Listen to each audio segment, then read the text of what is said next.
आइए आज की ताज़ा तरीन सूरत हाल का जायजा लेते हैं।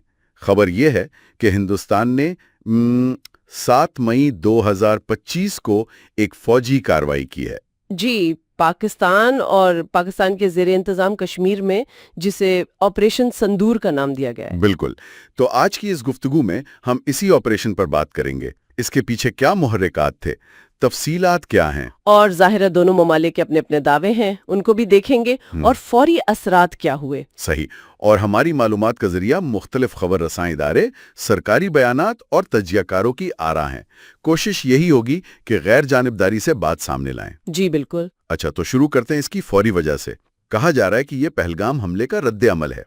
उस हमले में क्या हुआ था, जरा तफसील बताएंगे? जी, 22 अप्रैल को पहलगाम में एक अफसोसनाक वाकया हुआ था।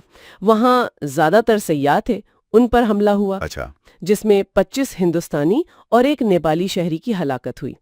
हिंदुस्तान ने फौरन इल्जाम लगाया द रेजिस्टेंस फ्रंट यानी टीआरएफ पर। टीआरएफ? जी, और लश्कर तैयबा पर भी। हिंदुस्तान के जो खारिजा सेक्रेटरी हैं विक्रम मिस्री, उनका बयान आया कि टीआरएफ असल में लश्कर तैयबा का ही एक चेहरा है। यानी एक ही तंजीम? जी, उनके मुताबिक। और ये हमला उनके नजदीक कश्मीर की सियाहत को तबाह करने की एक वहशियाना कोशिश थी।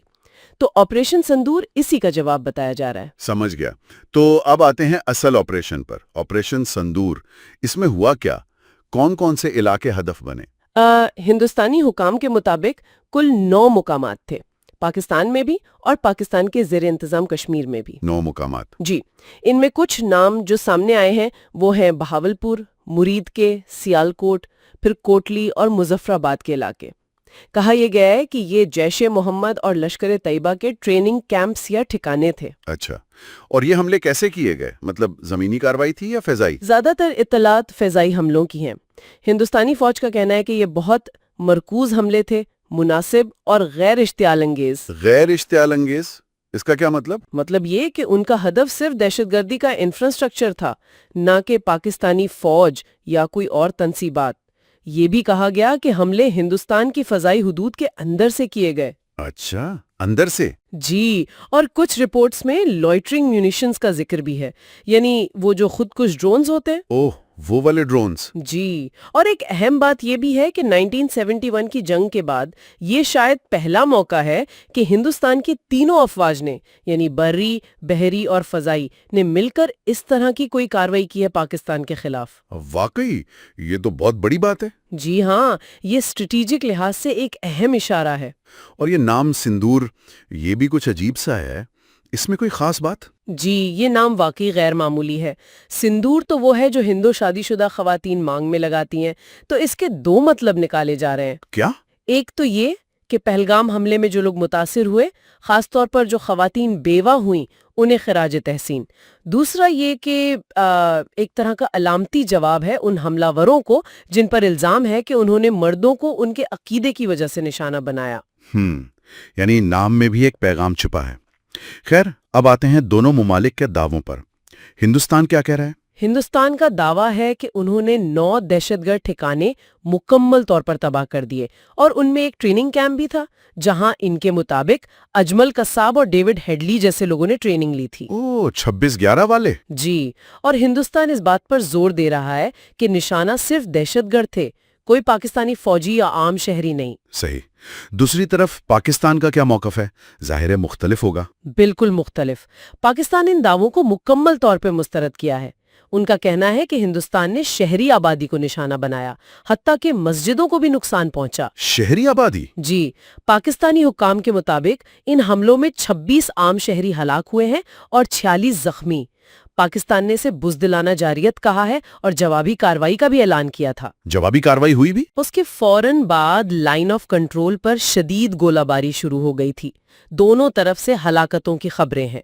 हिंदुस्तान कह रहा है कि पाकिस्तान की गोलाबारी से उनके 8 शहरी हलाक हुए। पाकिस्तान अपनी तरफ 26 हलाकतों का ही बता रहा है। अच्छा। पाकिस्तान ने शुरू में ये भी कहा था कि उन्होंने कुछ हिंदुस्तानी तैयारे मार गिराए हैं, लेकिन फिर उस पर ज्यादा तफसील नहीं आई। तो बिल्कुल मुतजाद बातें हैं।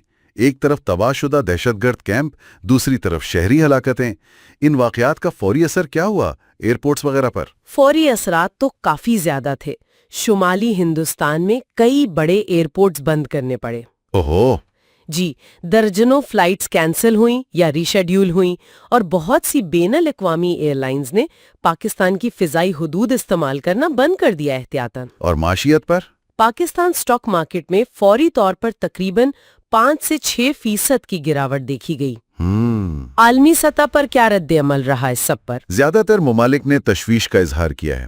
امریکہ، اقوام متحدہ، متحدہ عرب امارات، سب نے کہا کہ تحمل سے کام لیں۔ صحیح۔